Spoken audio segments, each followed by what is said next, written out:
Previously on the open forum. Menu system, it's so pretty, and you can touch it, and it's just like, just gonna ignore me? and you can touch the pretty screens, and I was just like, I'm gonna cry.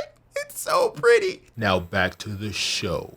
Aw, snap, it's about to be on today. Got the new A7S3 in. It's about to be rolling. I'm gonna go 4K, 120 frames per second. And then I'm gonna go slow-mo.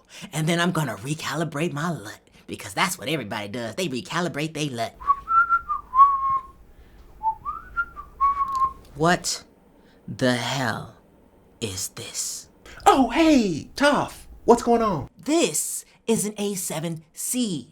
I wanted an A7S3. Man, they're the same thing. I bet you won't even notice the difference. You are dead to me.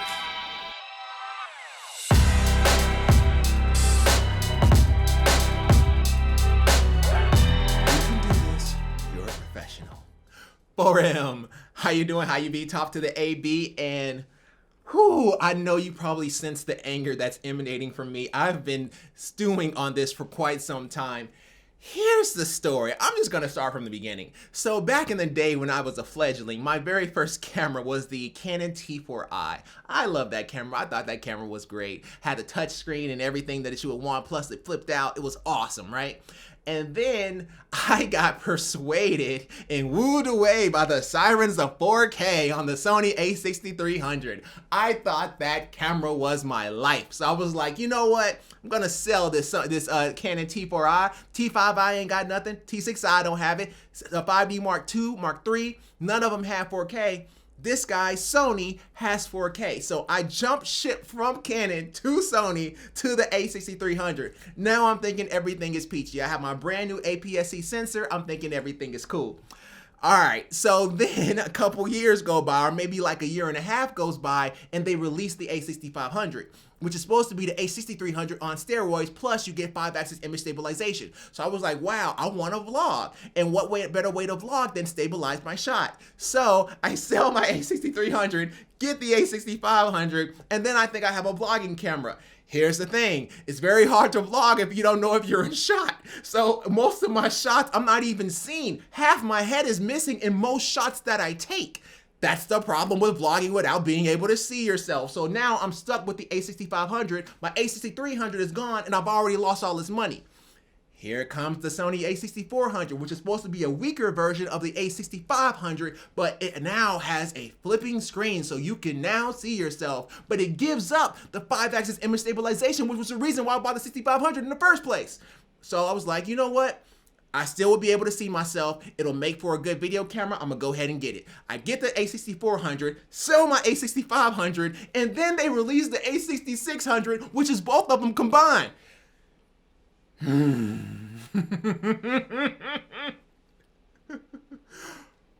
Okay, A7C. Try not to crush the box. The port, the USB-C port dongle, is, instead of it being vertical, is now horizontal, which I thought was really, really cool. That way it doesn't block the screen, right? Wrong. Here's the problem with that. If you plug in a USB-C port, it's now hanging off your camera, which makes you feel uneasy thinking that it's going to break. It feels like it's about to fall off. So now you're worried if your USB-C port is even going to actually hold up for the years to come. On top of that, the USB-C port will not charge the actual camera and charge the battery at the level of like an A7R Mark IV or an A7S3. On top of that, you can't record 4K at 24 frames per second with just the USB-C. You have to have a powered battery because it still drinks the battery juice. It's just, woo, okay. Alrighty, I need to make a few revisions. I basically just went off on a tangent on the A7C, and most of it is just my frustration just being an A6000 or former A6300 owner and having to move up and then down and then up and then down because of Sony. So that's where most of it comes from. But the A7C, the more I play with it, the less I have to complain about. The articulating screen, I actually thought it was only a flipping screen that you couldn't articulate it, but what was actually happening there is that I was actually hitting the bottom plate where you actually plug in a USB-C and a mini HDMI cable, that bottom plate can also prevent you from being able to flip the screen. So that was actually stopping me from making it fully articulating, which, I mean, me Googling the actual specs of the Sony a7C would have also done the exact same thing. So, okay, that's my bad. I'm not the smartest or sharpest tool in the shed or whatever. But as far as the camera is concerned, it's really good. I don't really know how much you can say on it. I mean, obviously it's an A7 III, we get that. Obviously, if you have an A7 III, you don't have to upgrade. But what it really has going for it is the form factor. If you put a Samyang 14mm f2.8 on it and the Sony K38 or K3M with a MKH416, it weighs 2 pounds. Literally. 2 pounds, 2 pounds, 8 ounces. And that is with a MKH416, the Sony K3M, and a Sony a7C with the Samyang 14mm, or I'm sorry, 18mm f2.8. It's literally showing me on the lens 18mm f2.8. So that's how light it can be. I mean, it's ridiculous for it to be that light and still give you full frame, because what that means is you can turn it into a selfie camera and you can be in focus and you don't have to look at the screen like this. You see how I'm looking at the screen, but the viewer knows that I'm not looking at them, I'm looking at the screen.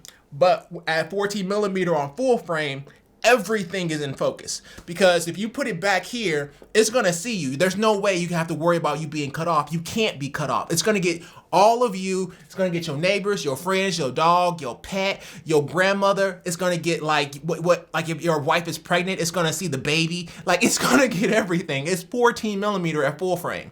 So you don't have to worry anymore about whether or not you're cut off. So you just look at the camera, look at the lens, and then just talk. You don't have to actually look at the screen. You don't even need it at that point because it's 14mm.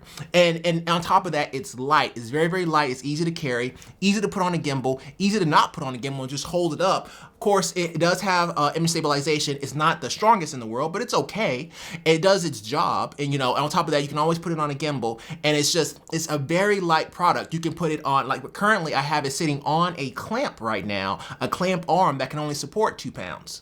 So I can support 2 pounds, plus I have very, very good audio going into the preamps, making it a lot quicker for me to make videos. It's just, it has a lot of good for it.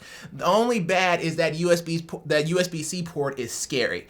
That's really the only negative I got to say about it. Okay, you can say the menu system is bad, but if you're me and you came from the A6000 series, then you have no place to complain about the menu system. You've always had a bad menu system. You've had it all through the A6000 lineup. It's what you know. If you only known bad, then you don't really know, what it's like to have that A7S III menu system. So to you, it's not that big of a deal.